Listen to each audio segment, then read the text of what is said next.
first. So we will be solving two tasks, two basically same type of tasks. So these are the tasks from the doc I have already shared with you. This is the same doc. So I will be solving task happen first. Okay.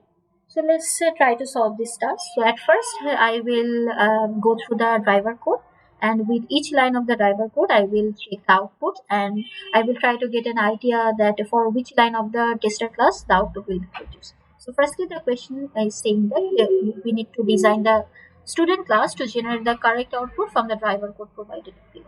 Also there is a hint given that a student can add a maximum of 4 courses. Okay, so why this hint is given, we will get to know about it a bit later. Okay. So let's check the tester code first. In the tester code, I have created an object of the student class which is std1. So we already know that if we create an object of the student class, that means the name of the design class will be student, right? Also, it is already mentioned in the question that I need to create the student class. So it is pretty sure that the name of the design class will be student. Okay. After that, I can see that there is something written in the tester class which is std1.studentinfo. So first thing I need to figure it out whether it is a method or a variable. So we know that if there is a parenthesis sign after the name, then we can say that this is a method.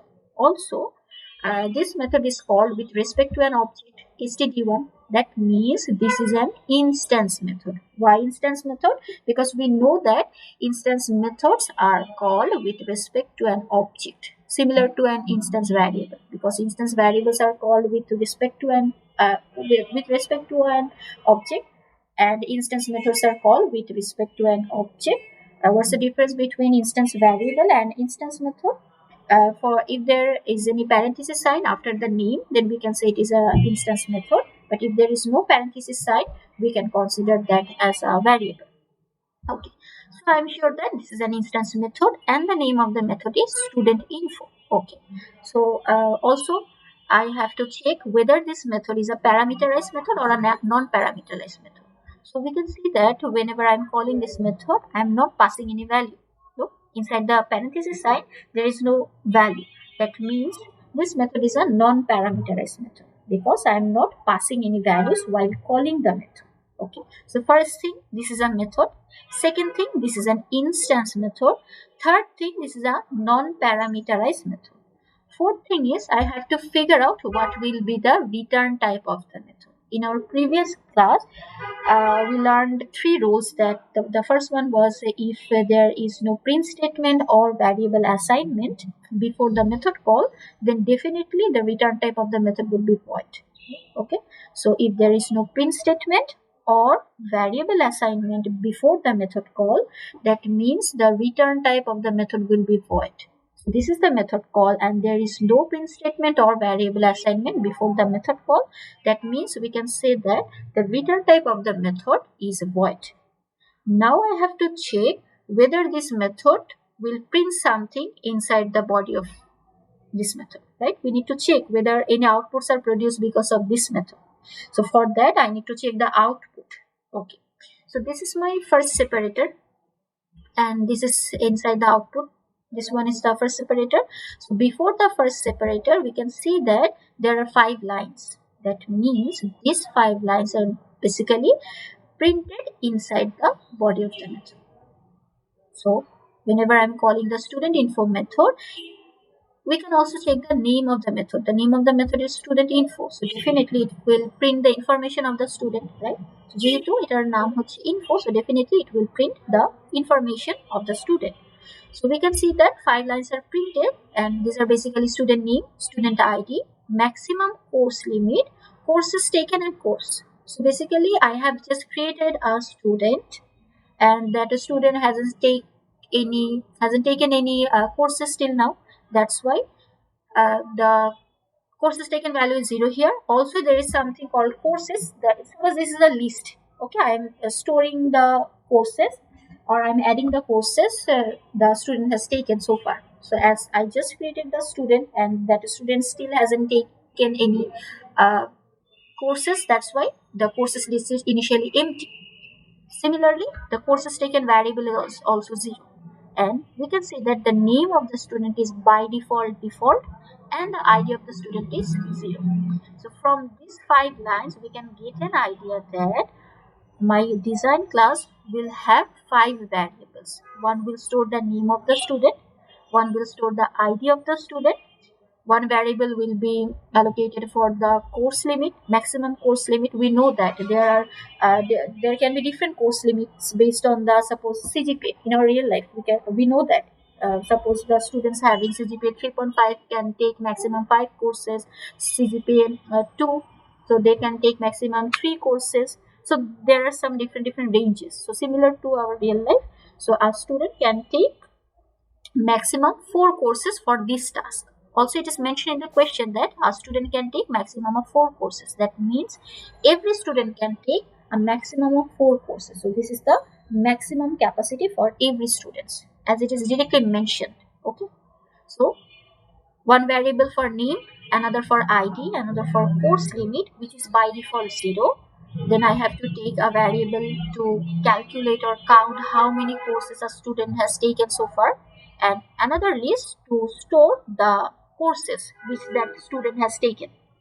Okay, so let's check the next line. So this is my separator, and after that line we can see that this is the student object, and student object dot name.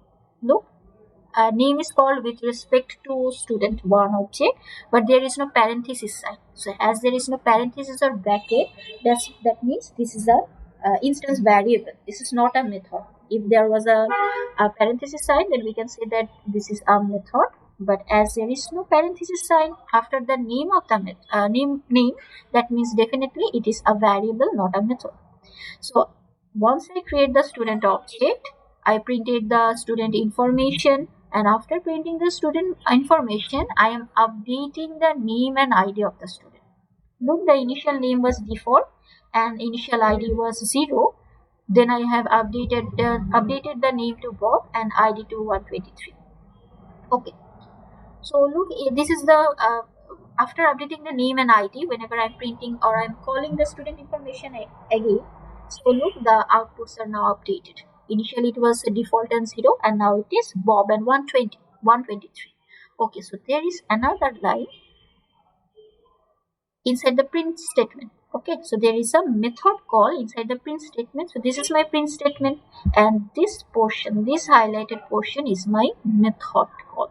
Why this is a method? Again, same rule. I have called this with respect to an object, and this is the name of the method.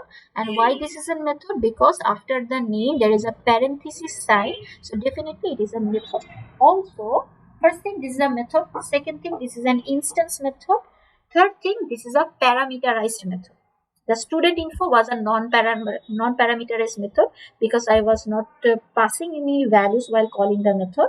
But add course, this method is a parameterized method because I am passing a value while calling the method. Okay. Also, we can see that whenever I am calling the method, before calling the method, there is a print statement before the method call. So this highlighted portion is my method call, and before the method call there is a print statement. So can anyone say what was the rule for this type of method call? If there is a print statement before the method call, then how can we figure out what will be the return type of the method? কেউ বলতে পারবেন এটা?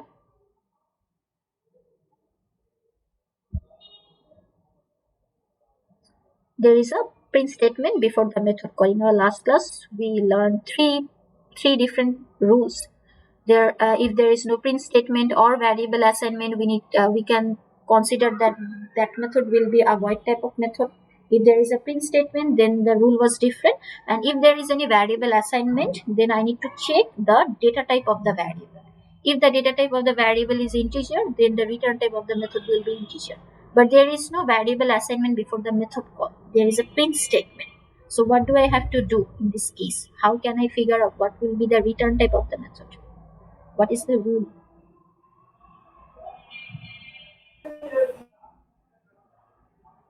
বুঝতে পারিনি, কেউ কি mic on করবেন?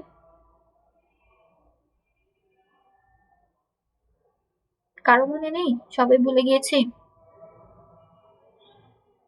ওকে, ma'am return type set করতে হবে। হ্যাঁ, রিটার্ন টাইপটা কি হবে এটা কিভাবে বুঝবো? How will I know what will be the return type? Ma'am string. String ma'am হবে। আউটপুটে চেক করবো ম্যাম। Exactly, string হবে and I need to check the output.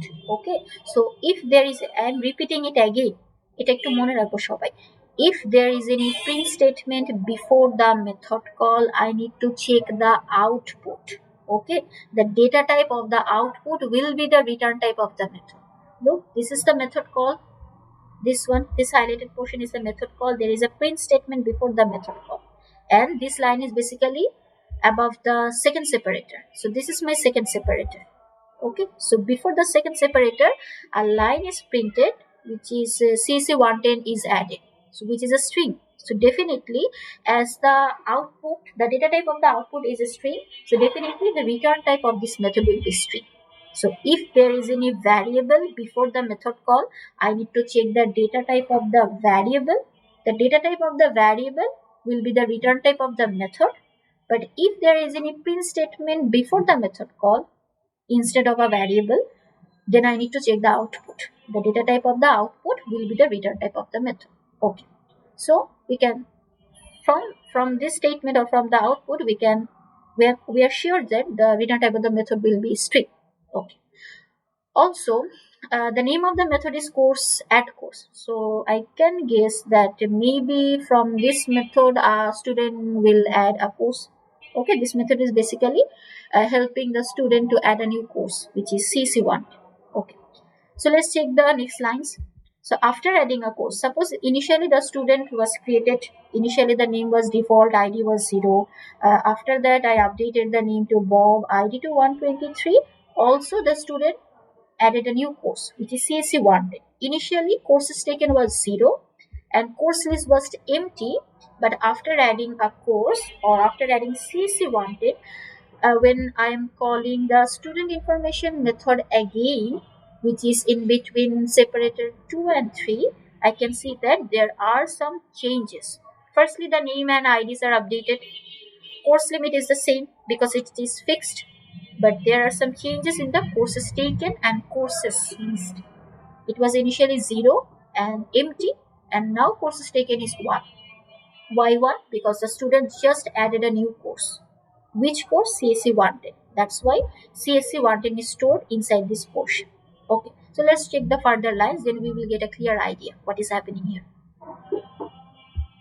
Okay, so here I have created another object which is student 2. So initially the student second student is created. After that I updated its name to Max and ID to 456.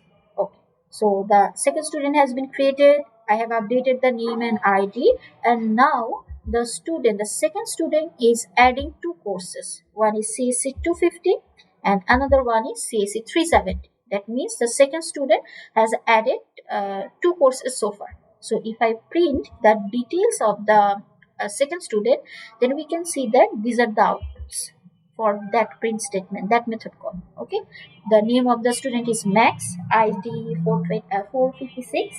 Maximum course limit is again 4 because this is default for all of the students.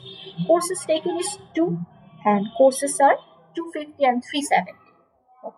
After that, the second student again added two more courses, which is 111 and 120. As two more courses has been added, that means previously it added two courses and after that it added two more courses. So currently the courses added by the student, the number of courses added by the student is 4. So look, the outputs are updated. The courses taken was initially at the very beginning, the courses taken was 0 when I created the object. After that, the student added two courses, CC 250 and 360.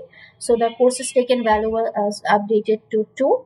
And after that, again, the student added two more courses, Physics 111 and 1 Math 120. So the value of courses taken is now 4. And the courses list is basically showing the courses the student has taken so far. So a student has added 4 courses. Okay. After separator number 6, the student wants to add another course. Okay, the total limit a student can take, the limit of the courses a student can take is initially 4. It is applicable for all of the students. The student has already taken 4 courses, and after taking 4 courses, the student wants to add another course, which is CSE 470.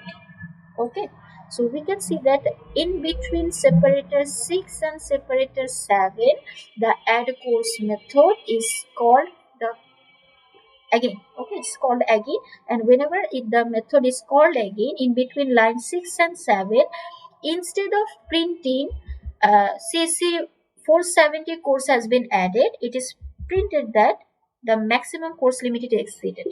That means a student can add maximum 4 courses. It added 4 courses, and after that it tried to add another course, the fifth one. Whenever it tried to add the fifth course, it is printed that maximum course limit exceeded. That means as the limit is 4, a student can't take more than 4 courses. Okay, so after separator 7, when I printed the when I call the student info method once again, it is showing the exact same output it showed previously, because the fifth course, the student wasn't able to add the fifth course. Okay, so this is the overall task. So let's solve this code. So before that, I have a question. Can anyone tell me, we can see that the data type of the name will be string, the data type of the id will be integer, course limit will be integer, courses taken will also be integer, but what will be the data type of this one, course list? I'm adding basically the name of the courses the student has taken so far. So what will be the data type to store these values? String. A string. Okay, anyone else? অন্য কেউ কিছু বলতে চান? Okay, so basically we can take string, that is absolutely correct, but there will be an issue. Suppose there is another method, student 2 dot, suppose there is a method student 2 dot drop course CSE 370. Okay, suppose the students previously added CSE 370. Okay, it was added previously, but now the student wants to drop the course. So if I consider it as a string, suppose I have taken an empty string and I have concatenated the strings after adding the courses, but if I now want to drop in a course, I have to search for the course by checking each and every character. So basically I need to iterate the full string, and I have to check whether this character is CSE 370. This character, I need to check each and every character, which is not an efficient way. Okay, so we can String array. exactly. So Yes, ma'am. instead of string, we need to consider a string type of array.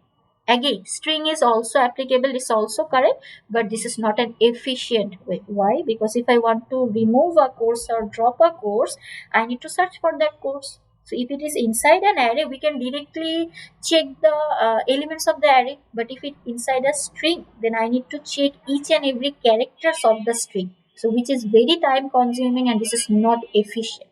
So instead of taking the fifth variable as a string, I will consider it as a string type of array. Okay. So the data type of the string is now finalized, that the array will be of string type. So can anyone tell me, we know that to declare or initialize array, we need to know the size of the array. So what will be the size of the array for this task? সাইজটা কি হবে অ্যারেটার? Courses taken. No, maximum course limit. Very good. Maximum course limit. Okay. We can't consider the size of the array as courses taken, because it is increasing. It is increasing after adding multiple courses. So we can't consider it as the size of the array. But yes, you are correct that we need to take the size. We need to consider the course limit as the size of the array. So let's solve this task. So let me first copy the tester code and paste it in the compiler. Okay, 1 minute. So this is my tester class. Okay, so এটা paste করলাম, I pasted it out, and now let's create the design class. I guess you guys already get an idea what is the task about and how to solve this task, what are the elements of this task, what will be the values, and what will be the methods of this task. And now let's implement this task. So let's create the design class. The name of the design class will be student, so public class student. From the outputs we get to know that there will be 5 variables: one for name, id, maximum course limit, courses taken, and an array to store the list of the courses. So let's first take the variable for name. Okay, public string. Suppose if I take it as a name of the name variable, there will be an issue, because in line number 6 we can see that I'm I am calling the name variable student1 dot name, std1 dot name. So if as the variable name is finalized here, and as the variable names are mentioned here, that the variable name of the name variable will be name and the id variable will be exactly id, then we can't take different variables in my design class. So I have to match the name of the variables with the tester class. Okay, so I can't take name in here, I have to take name. Similarly, for the id, public string id, public int id, then one variable will be for the maximum limit, public it.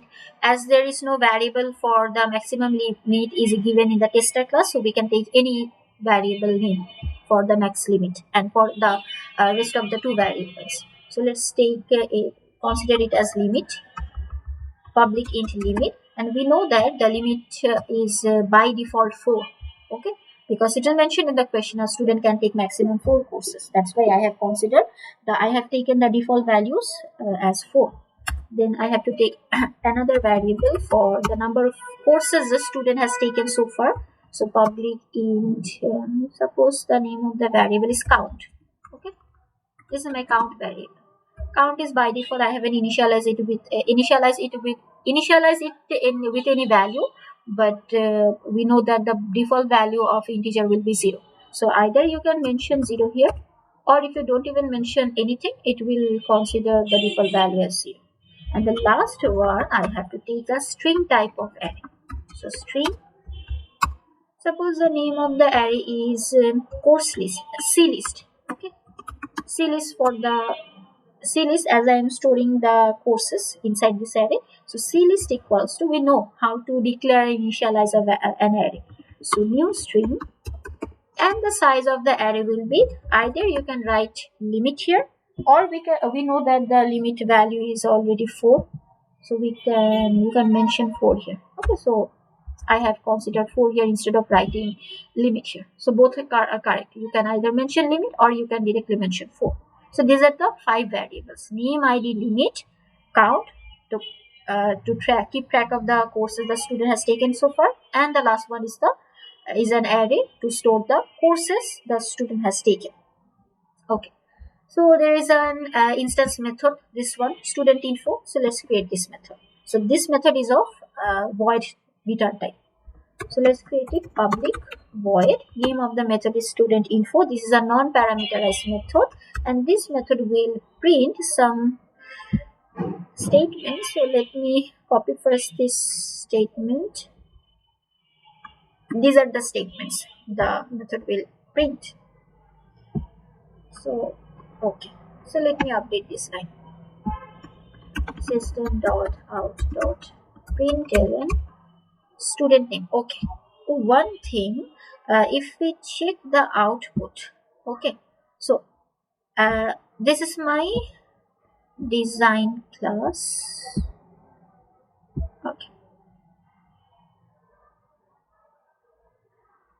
Okay, so this is my design class. I haven't taken any default value for the name variable. So we know that the default value of a string will be null, right? So as I haven't considered any default value for the name variable, so definitely it needs to show null as the output. But we can see that in the output, after creating an object, whenever I am calling the student info method, Instead of printing null, it is printing default. Okay, the current code I have written, it should show null, but in the given output I can see that instead of null it is printing default. How can I handle this part? Assign default to the name because every time it will change itself. Exactly. So I have to assign the default, this one, the default value as the default name. Okay. So this one is currently default because I haven't assigned the name of the student. So by default, the name of the student is default. Okay. So we don't need to mention the ID because if you want, you can mention it as 0, but there is no need because we know that the default value of an integer will be is 0. So there is no need, but again, if you want to mention, you can mention it. But this is a must because initial value is null, but the output is showing it is default. So I have to consider the default value as default. Okay. So let's print the remaining portions. Okay, so I can't write default here. I write, let me write this dot name, then system dot out dot println student id is stored inside this dot id.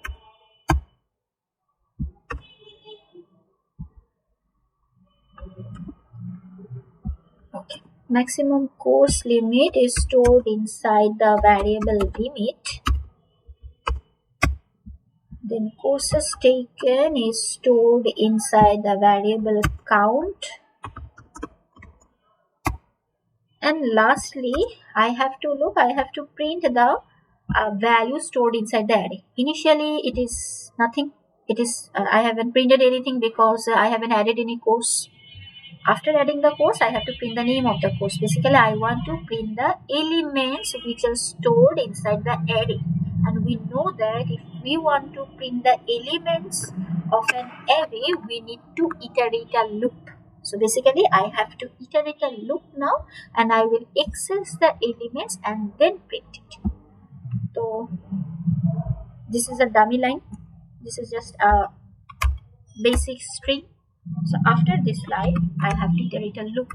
If I equals to 0, the value of I will be okay. So what if I write clist.length? So this is not correct, but I will later tell you why this is not correct. So I is less than c.length, then I plus plus. Then I have to print the element of the array, and we know that to access the element of an array, we need to mention first the name of the array, then we have to mention the square bracket. So name of the array is clist, then this is the square bracket, and I have to mention the index number, and as I is considered as an index number in this case, so I have given I here. So bracket. Also, the courses are separated by a space. Look, each courses are separated by a space. So I have to, after printing the value of the array, I have to print a space. Okay. So there are কেউ কিছু বলবেন? Ma'am, there wouldn't be print line, right? It is printed one after another, not in yes. mains line. Exactly. So I have to mention print instead of print line. If I mention println, then the course's name will be basically printed in different line. But we can see from the output that the courses are basically printed in the same line. So yes, you are correct. We don't need to mention println here. Same for this one. Okay. We don't need to mention println here because courses, it will first print courses. After that, it will print the elements of the array. Okay. So there are few issues. First one, is it correct that I need to, the loop will iterate it till the last index of the array? Is it correct? No, ma'am, because the courses that are not taken will be printed as null. Exactly. So basically, if I iterate the loop till the last index, so what will happen? Suppose for the first student, as the student has taken only one course, he is wanted, but the size of the array is 4. That means there are 3 slots are still empty, and we know that the array is of string data type, and the default value of string is null. So definitely it will print null, null, null for the remaining 3 values. But from the output, we can see that there is no null value. That means we are not printing the values, or we are not printing the slots or elements which are empty, currently empty. Okay, so that's why we can iterate the loop till the last index. Rather, we will iterate the loop till the value of count, because count is basically tracking the number of courses the student has taken. Okay, so instead of clist dot length, the loop will iterate till the value of the count. Suppose the value of the count, the student has taken only one course, so the value of count is 1. So the loop will iterate I will be less than count. That means the first element is, the first course is stored inside zero number element, zero number index. That's why it will only print the element which is inside zero number. Suppose the value of count is 2, so it will print only the elements which are inside index 0 and index 1. That's why we have to mention count here. Okay, again, you can't write I is less than equals to count. Same reason. The value of count is 2. That means the student has taken 2 courses which are inside 0 number index and 1 number index. But if you write less than equals to 2, it will also try to print the element which is inside index number 2. Okay, but the elements are currently inside index number 0 and 1. So there is no need to mention less than equal, but you need to just mention less than. So this is the first issue. Another one. Okay, the second one I will show, you will get an idea whenever we print the line, print the output. But before that, can anyone tell me, is it mandatory to mention this dot name, this dot id here, or whether it is okay if I just mention name and id? um to print it needs an object, no? Yes, but is it Yes. mandatory in this case? In this case, Okay, so basically in our last class we learned what is a local variable, what is this keyword. Yes, you are correct that this is an instance variable and we need to call an instance variable with respect to an object. It's completely correct what you have just said. But what if I just write name? What will happen? Okay, so I'm calling the variable name. I'm searching for the variable name. So whenever we call the variable just using its name, it will search for the variable within my current scope. That means I am currently inside student info method. It will look for the variable name inside this scope. That means it will look if it is searching if my own method has any local variable whose name is name. Okay, so that's the difference. But if I mention this dot name, that means it will directly search for the variable within the inside instance variable. Okay, it will directly search for the instance variable rather than instead of searching for the local variable. So if I mention just name here, at first it will search for the variable in this scope. If it can't find the variable, it can't find the name variable as a local variable. So if there is no such variable inside this scope, then it will search for the variable inside the first in this portion. Okay, it will just check whether I have any instance variable. So if I call a variable just using the name, it will search for the variable inside my scope. Basically, it will search for the local variable. If there is any local variable, then definitely it will call and print the local variable. Suppose there is a local variable name, and suppose the name of the value stored inside is my name. Okay, so if I print this statement, now this name will print this one. Why this one? Because I have called the method using its name. I didn't mention that you need to go to this location and search for the name variable. That means I didn't mention that you need to uh, call the instance variable, because instance variables are called with respect to an object. But if I mention this dot name, though there is a local variable name here, it won't search for it. It won't look at this variable. As it is mentioned this dot name, it will directly search for the instance variable. ও এটা দেখবেই না, ঠিক আছে? It won't consider this variable. It will directly search for the instance variable. Why? Because this means, okay, what is the meaning of this? This দিয়ে কি বুঝি? What is stored inside this? Can anyone tell me? Last ক্লাসে বলেছিলাম। What is stored inside this keyword? Okay, let me repeat. এটা একটু ভালো করে শুনবেন। Instance variable ma'am.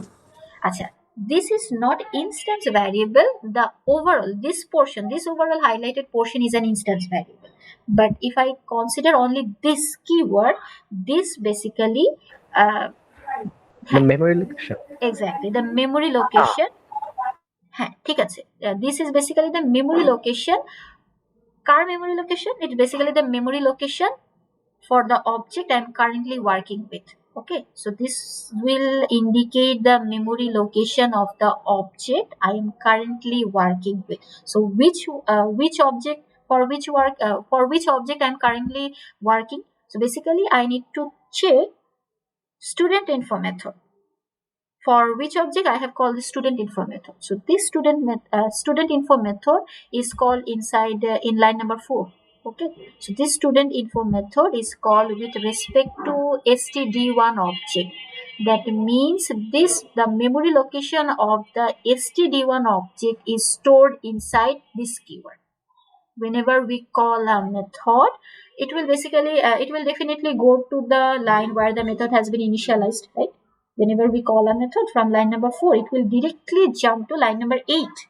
But whenever we call a method, it will take the memory location of the object, and the memory location of the object will be stored inside the this keyword.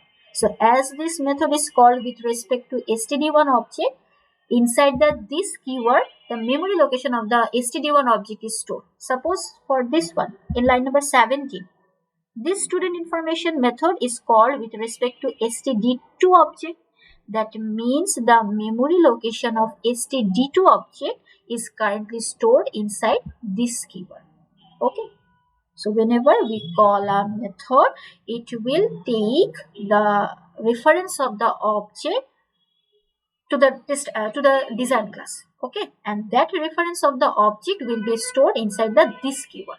So if I call a variable with respect to this, then it will search for the variable in that memory location. But if I don't mention this here, it will search for the variable inside the scope. It will search whether I have my own local variable. If I don't have my own local variable, then it will go to the instance variable. The sequence is that if you directly write name, it will search for the local variable first, then it will search for the instance variable. But if you mention this dot name, it won't search for the local variable. It will directly go to the instance variable. So for this task, it is not mandatory to mention this here, but it's completely fine if you mention this. Okay. So if it is a good practice. Okay, it is basically a good practice if you want to access the instance variable. So it is a good practice to mention this. But if you don't want to mention this, if you want to just write the name of the variable, then that's completely fine. But you need to know what's the difference between writing just a name or writing this dot. If you are writing just a name, then it will search for the local one first, then it will search for the instance one. Only if there is no local one. But if there is a local variable, then it will definitely access the local variable. But if you mention this dot variable name, then it will directly search for the instance variable. It won't even look for the local variable, though it has its own local variable. Okay, suppose it has its own local variable. Name equals to, suppose Ali. It has its own local variable. But if I call this dot name, it won't even look at this variable because I'm searching for the variable inside this memory location. Which memory location? I need to check the object. Okay, so this student info method is called for with respect to this object. That means it will search for the name variable inside the std2 memory location. It is the difference between mentioning only name and mentioning this dot name. So this is very important for the tracing task. Okay, you need to know what is this. What does this mean? It is very important. Again, it is very, very, very important for your midterm quizzes, assignment, everything. You need to know what's the difference between this. What is actually this? You need to know this. So this is basically the memory location of the object currently I'm working with. Okay. So that's it. So I have just implemented the method, student information method. So this part is done. So let's move to the next method. Okay. So this one has been implemented. Now this method, which is a student add course method, and previously we saw that the return type of the method is string. Why the return type of the method is string? Because we know that if there is any print statement before the method call, the rule is that we have to check the output. Okay. So if we see the output once again, look here, whenever I'm adding CSE 250, CSE 370, it is basically printing 250 courses added, 370 courses added, CSE 110 courses added. But after adding 4 courses, the same method is now printing maximum course limit exceeded. That means there are 2 different cases. If the number of taken courses is below 4, it is printing this course is added, CC 230, 350 or any other courses. But when the number of taken courses is already 4, it is printing maximum course limit exceeded. So you need to consider 2 cases. You need to give if-else conditions to handle this case. Also, both outputs are of string data type. That means the return type of the method will be string. So let's implement this one. Public string, name of the method is add course, and this is a parameterized method. Okay, so this one string, suppose the name of the parameter is c. Okay. So I need to give a condition here because we can see that the outputs are different. Okay, for different cases it is producing different outputs. So first I need to check a condition. I need to give a condition based on the count value, because count is basically handling or keep tracking. It's basically keeping track of the courses the student has taken so far. Okay, so I need to check if the value of the count is less than 4. Why 4? Because the maximum course limit is 4. If the value of the count is less than 4, then it will allow the student to add the course. But what if the value is already 4? Okay, if the value is already 4, the number of courses taken by the student is already 4, then it won't allow the student to add a different course. So for the if part, it will return maximum course limit exceeded. Okay, এটা কি বুঝতে পেরেছি এটা কেন দিয়েছি? Did you guys understand? Yes. Okay. So basically there are 2 cases. If the student is allowed to take a course, it will do the body of the if part. But if the student is not allowed to take the course, then this statement will be returned. Okay, so this is the else part. So let's implement the if portion. Suppose the student is allowed to take a course. So what will be the what do I need to do inside this portion? I need to do 3 tasks. First thing is I have to store the name of the course inside the array, right? Because I have to add the name of the course. The add course or the C list array is basically storing the name of the courses inside itself. So let's update the array. C list, I have to update this list. Okay, C list, I didn't mention the index number, so for now I'm skipping it. So I have to update the C list array. I have to update the value in a specific index. Which value? The value the student has just passed or the method just passed, which was the name of the course. So this is the first task. Second task, that as the student has already taken a course, initially the value of the count was 0, but as the student has taken a course now, then definitely it will increment the value of the count. That's why it's count plus plus. And as the course is added, so definitely it will return now C course is added. কি করলাম, যখন student কোর্সটা add করতে পারলো, it is returning whenever the student is able to add a course, it will basically, the name of the course will be stored inside the list. As the student has already taken one course, I have to increment the value of the count, and after that I am returning the name of the course is added, C course is added. Okay. Can anyone tell me what do I need to mention? Which value do I need to mention as the index number? এখানে কি দিব আছে? Count. Okay, count দিব. Okay. So what if basically what will happen?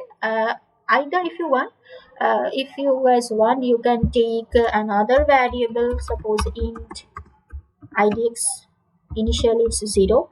Then you can mention it as like this, because we know that the first element, the first course will be stored inside 0 number index, then the second one will be stored inside 1 number index. So you, if you want, you can take another variable, but this again, this approach is redundant, this is not efficient. So whenever we solve a code, we need to focus on that whether the code is efficient or not. So we have already a variable which is count. Count is basically counting the courses, right, the student has taken. So definitely we can use this count variable as the index number as well. So I need to mention count here. So let me trace it. কেউ যদি না বুঝে থাকে, so initially the value of the count is 0. So what will happen? It will store the first course inside 0 number index. Okay. So the first course is stored. After that, it will increment the value to 1. Second time, the value of the count is currently 1. So after executing the if condition, it will execute this line. Currently the value of the count is 1. So it will store the element inside 1 number index. It will increment it will increment the value to 2. After that, it will store the element inside 2 number index. Same for 3. After updating the value inside a third index, it will increment the value to 4.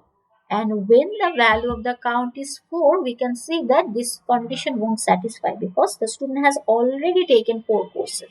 So it won't satisfy the if condition, rather it will go to the else part and it will return maximum course limit exceeded. Okay. So this is the overall task. So let me just compile the code and run it to check whether the outputs are correct. There is a small issue. Let me print it first. Okay. So this is my student class. I guess একটা bracket বেশি দিয়ে ফেলেছি. So let's compile this one, and this one is my tester class.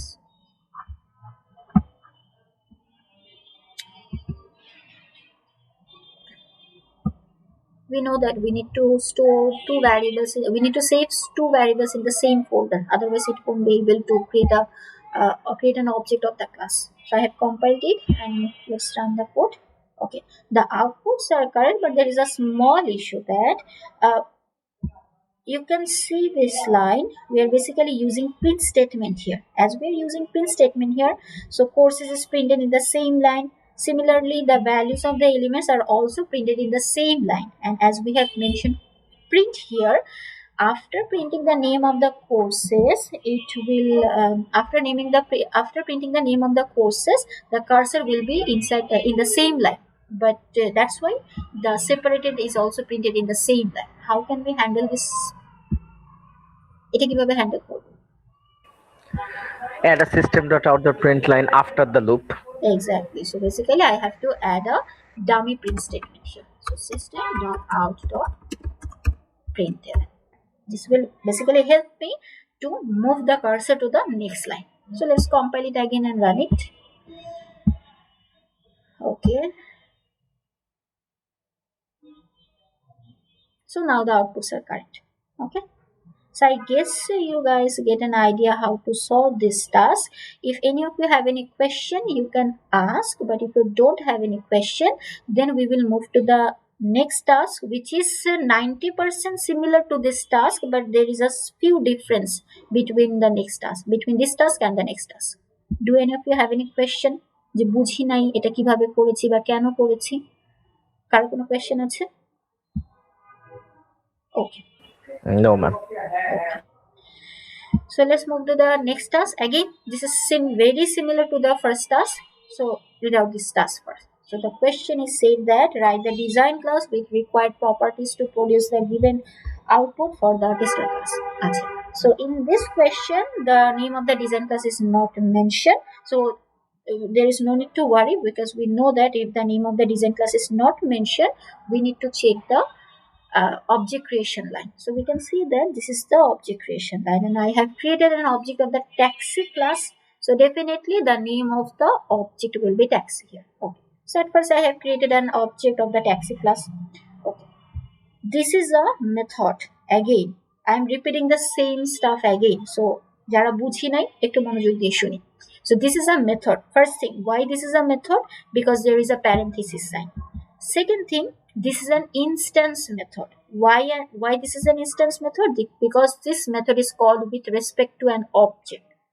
Third thing, this method is a parameterized method. Why parameterized method? Because I have passed a value while calling the method.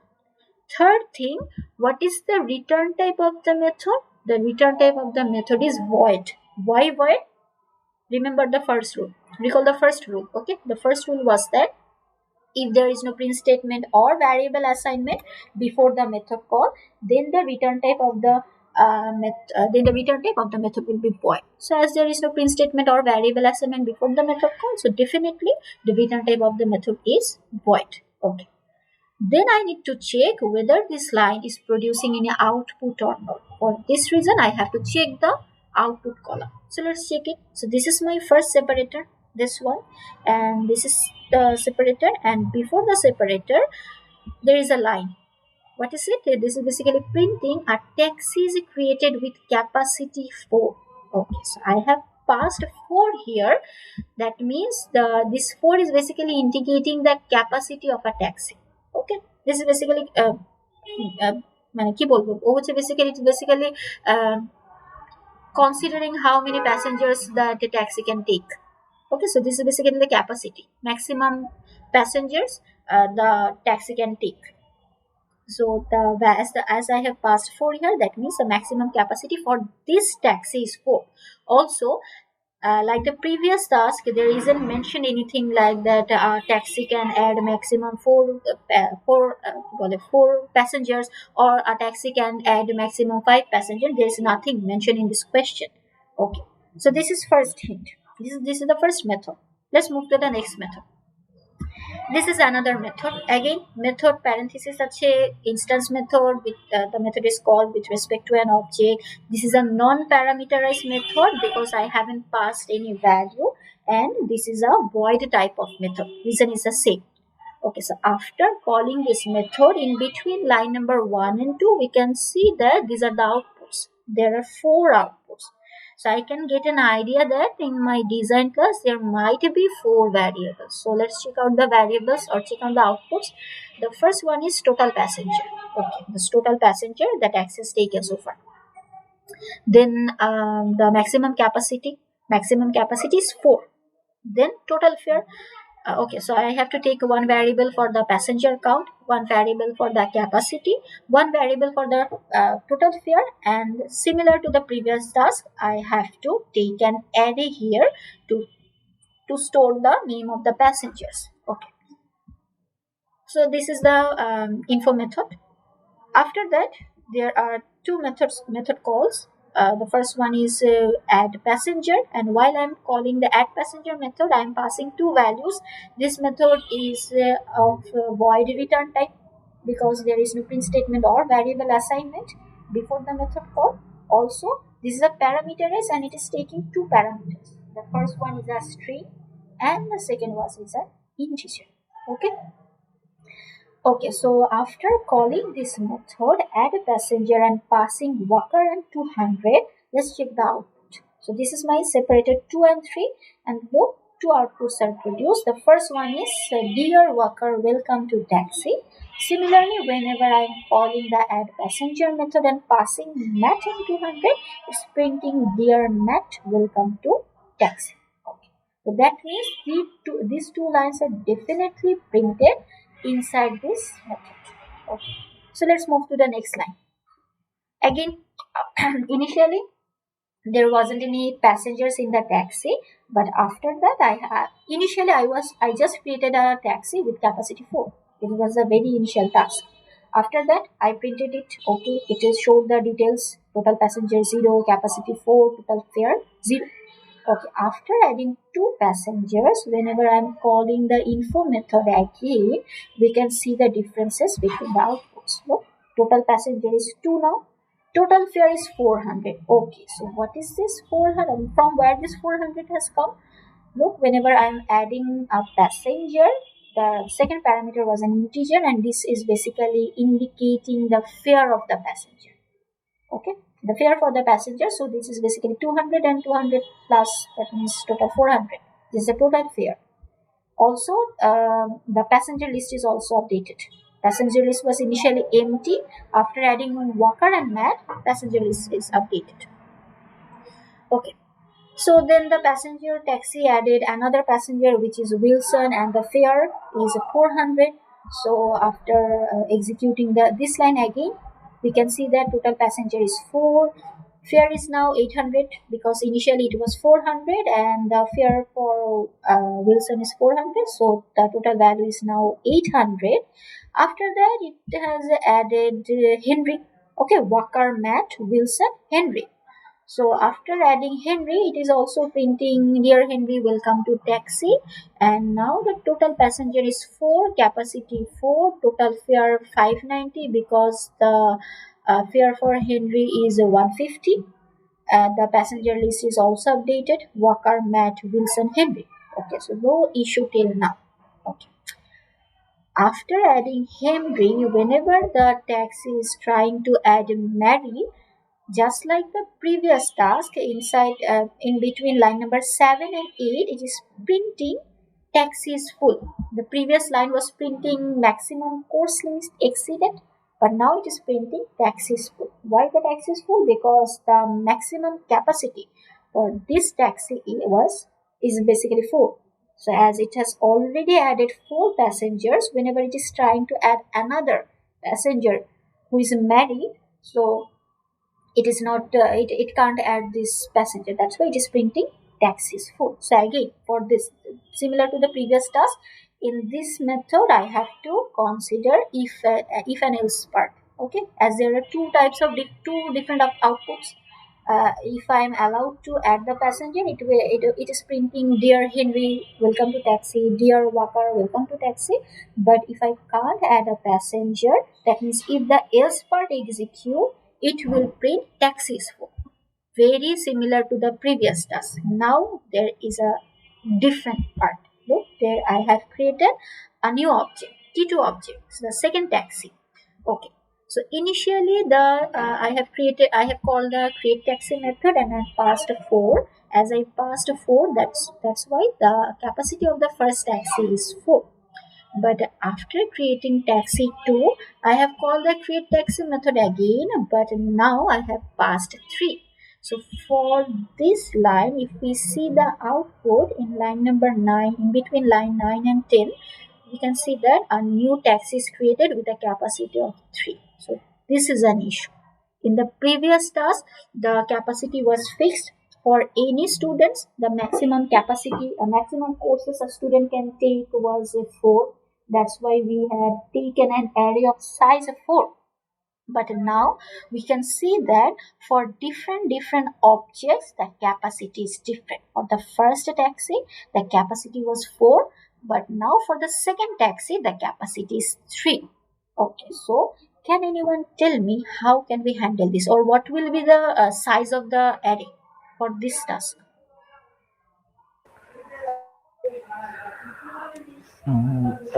The size of the array would be the same as we are keeping the maximum.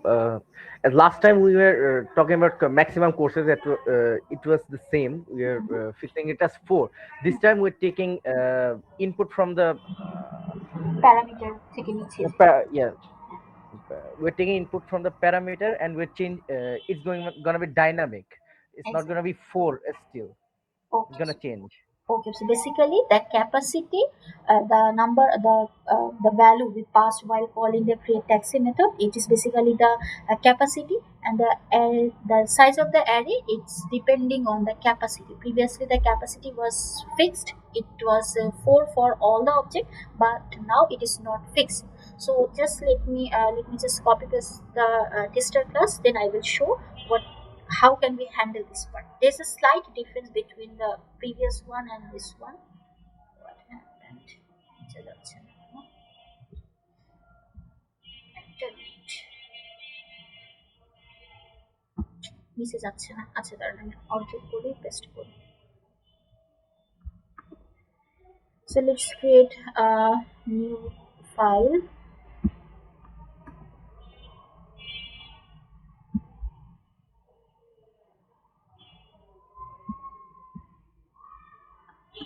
Okay, so this is my tester class. Let's implement the design class. Okay, so the name of the design class will be taxi. So let's create the taxi class, public class taxi. There will be 4 variables. First one is string, public int total passenger, total p for the total passenger, then public int capacity to store the capacity of a taxi, then public int fare because we are calculating the fare as well, then fare, and the last one is an array. So there is a slight difference here. In our previous task, we were declaring the array. Okay, so let me write first. Suppose the name of the array is plist. Okay, so in our previous task, what did we do? We have this one is basically array initialization. Okay, sorry, array declaration. This part is basically array declaration, and this part is basically initialization. So in our previous task, we declared and initialized the array at the same time because we knew the size of the array. But now, suppose if I write like this, just like the previous task, string, suppose 4. This is an issue. Suppose if I taken the size of the array is 4, what will it happen? What will happen? It will work properly for the first object, T1 object. There won't be any issue. But for the second object, as the capacity is 3, but my array is allowing to add 4 passengers, and you can say that, ma'am, we will add the element to the array till the capacity. Yes, you can do that, but again, this is not efficient. Why this is not efficient? Because for the second object, the capacity is 3. Then why would I take an array of capacity 4? Right? Why would I take an extra slot, extra memory for this array? Suppose some of you might say that, ma'am, what will happen if I take an array of size 100? Because the capacity is 3 and 4, so we can take an array of size 100. So definitely for both cases this will work, it's correct. But again, the issue is same. If I take 100, that means it can add maximum 3 or 4 courses. So why would I take an array of 100 size? It is not efficient. So what will we do for this task? Instead of declaring and initializing the array at the same time, we will just declare the array. Okay, in this portion we will just declare the array. And where will we initialize the array? We will initialize the array where we have passed the capacity, and we have passed the capacity inside the create taxi method. So let me write the create taxi method, public void create taxi. It will take the capacity, suppose C. So at first I have to update the cap variable. So I have updated it, and I have to now initialize the array equals to new int. You can mention either cap or C. Both are correct. So that's the main difference between the previous task and the new this task. Okay, this will be string. So in the previous task, we have declared and initialized array at the same time because the size was fixed for all of the objects. But now we can see that the size of the array is basically depending on the value we are passing while calling the create taxi method. That means I have to know the value, this value first, and then we can initialize the array. So we have declared the array first, and here we have initialized the array. And can anyone tell me what will happen if I write this one? Is this plist array and this plist array the same? These are not same, right? Why these are not same? Because this one is a local variable, this one is a local array, and this one is an instance array. Okay, so why this is a local array? Because suppose if I write x equals to 5, then you can directly say, ma'am, this is a local variable. Why local variable? Because we have declared this variable inside a specific scope, so definitely this is a local variable. So this one is a local variable as well, because this is the data type, right? I have mentioned the data type and I have mentioned the name. That means this portion is basically indicating the array location, array declaration or variable declaration. So if I declare a variable inside a specific scope, then we can say we can say that this variable is a local variable. So if I do this, then okay, it will create an array of specific capacity. But the issue is, suppose inside the info method there is an info method. Okay, so if I want to access the array inside info method, suppose if you write list of something index 2 equals to something, if you write like this, what will happen? It will show an error. Why error? Because what the error will show? It will show that the array has not been initialized. You will say that, ma'am, I have initialized it here. Yes, you have initialized it here, but this is a local variable, and we know that if a local variable, we know that we can't access a local variable outside the scope. Okay, so this is a local variable, so you can't do like this. What will you do? You have declared the variable. That's the correct approach. And inside this portion or inside this method, you just have to initialize the variable. Okay, so to initialize the variable, we need to just mention the name of the variable. Suppose if I mention int x, and if I write it like this, x equals to 10. This is very common to us, right? And we know, we already did this type of task in CSE111. We have declared it and we have initialized it. This is the same thing. I have declared this array and I have initialized this array, and while initializing the array, I didn't mention the data type. Okay, so this is the main difference, and the remaining portion of the code is the same as the previous one. So just give me 2 minutes and let me solve the task. This is the same, so just print the few statements. So public, the info method, this is the info method, and the info method is of definitely it's of a void type. So public void info, and let's print the details. This is the print statement. Okay, this is the overall part. So let's copy this.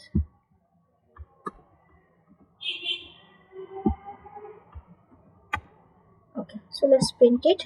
System.out.println total passenger, and it is stored inside total p variable, total p. Then maximum capacity is stored inside cap variable.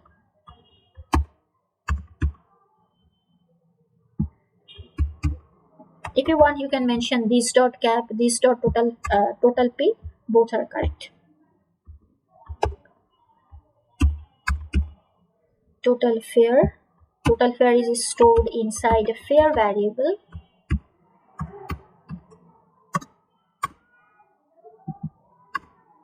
Okay, Atotaka. Then lastly, this is the passenger list. So this is a dummy line, passenger list, and for this task I need to print the elements in a different line. So let's iterate a loop for int I equals to 0. I will be less than the total p. Previously I was less than count, and for this time I will be less than total p. Then I plus plus, system.out.print, because I want to print the elements side by side. Then plist of I. Then elements are separated by a space, this one, and I have to mention a dummy line. Out.println. This is the dummy line. So this is the info method. And the last method is add passenger. Okay, this is the same, exactly the same as the previous one.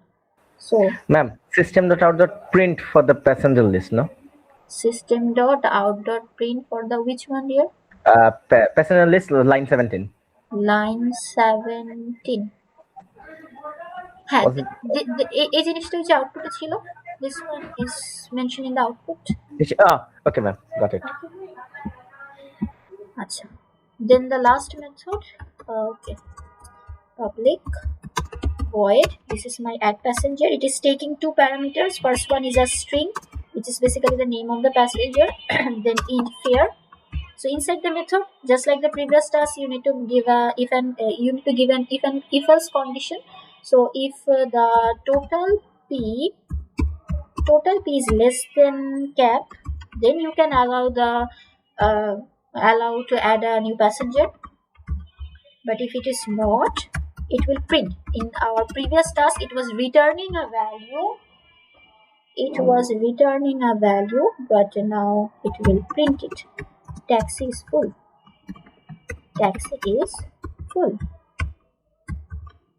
Okay. But if it is allowed to add a passenger, then I have to first update the array.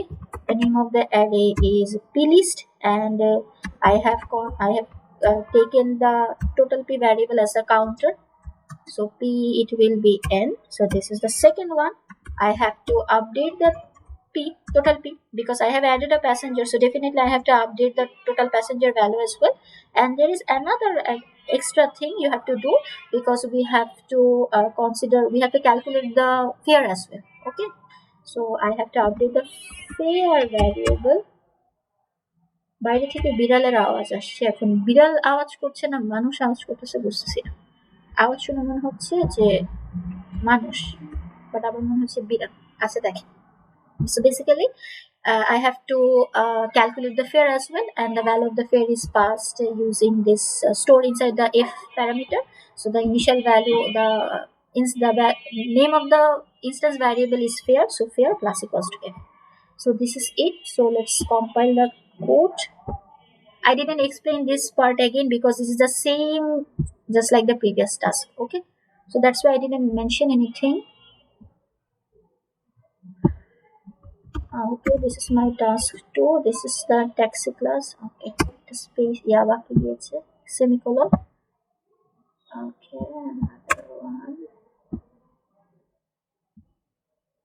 Okay, so let's compile the tester code.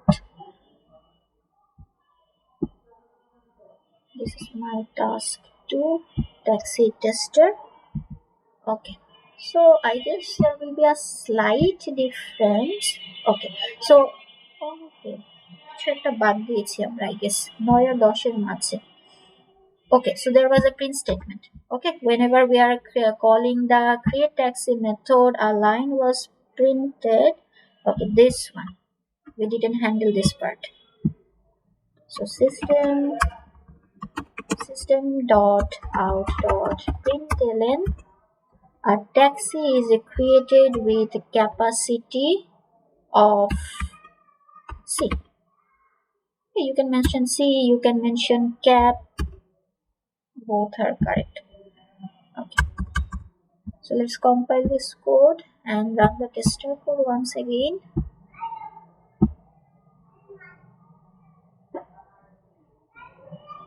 So now it's properly, okay, I guess we missed something else. 4 and 5. Considered in the output between line 4 and 5. Oh, okay. This portion is also, we didn't handle this portion. We just handled what if is this one. Okay, we didn't handle whenever we are adding a passenger. Println, dear name, welcome to taxi. So dear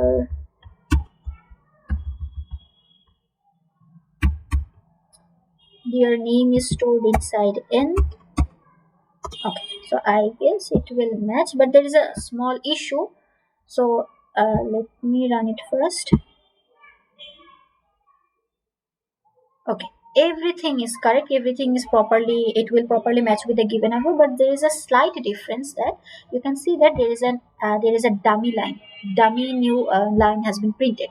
Why this dummy line has been printed? Because we have mentioned this dummy statement here, but the issue is for the first case this loop hasn't iterated, okay, because the total passenger was 0. So what will happen, this after executing this line, this dummy line has been printed, okay. So we can just give a condition that if the value of the total p is not equals to 0, only then we will print the dummy line. Because if there is any passenger added, if there is any passenger in the p list, then it will print the elements side by side, only then we will add this dummy line. But if this condition doesn't, if this loop doesn't execute, that means the value of the total p is 0, so we don't need to print the dummy line, okay. So this is the last time I'm executing the code.